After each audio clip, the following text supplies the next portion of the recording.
நம பார்வதி பதையே ஹர ஹர மகாதேவா. தெய்வத்தின் குரல் 3ஆம் பாகம் 59ஆம் பகுதி. சமூக தனி வாழ்க்கை நெறிகள் பரோபகாரம். வைதீக முறைகள் வளர உபகாரம். கல்யாணம், உபநயனம் முதலியவற்றில் குறைவில்லாமல் தட்சிணை தருவது மட்டுமின்றி பொதுவாகவே வைதீகர்களுக்கு உபகாரம் செய்கிற எண்ணம் வளர வேண்டும்.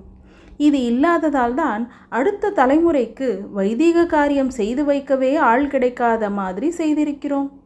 வேத சம்பந்தமான காரியங்கள் லோகத்தில் கொஞ்சத்துக்கு கொஞ்சமாவது இருந்து கொண்டிருக்கும்படி பண்ணுவதை விட ஜன சமூகத்துக்கு பெரிய பரோபகாரம் எதுவும் இல்லை.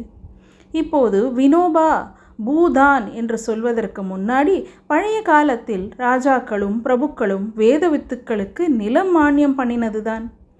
பரம தரித்திரர்களும் சாஸ்திர பிரகாரம் சுப அசுபங்களை செய்ய நாம் உபகரிக்க வேண்டும். ஷோ இல்லாமல் சாஸ்திரப்படி மட்டும் செய்வதற்கு நிறைய செலவே இராது. என் பரோபகார லிஸ்ட்டு நீண்டு கொண்டே வருகிறது. அதிலே ஒவ்வொரு லொக்காலிட்டியிலும் பரம ஏழைகளும் சொற்ப வாடகையில் பெறுமாறு ஒரு கல்யாண மண்டபம், ஒரு அபரகாரியம் ஸ்தலம், உத்தரக்கிரியைகள் செய்யும் இடம் ஏற்படுத்துவதையும் சேர்த்து கொள்ள வேண்டும். நம பார்வதி பதையே ஹர ஹர மகாதேவா.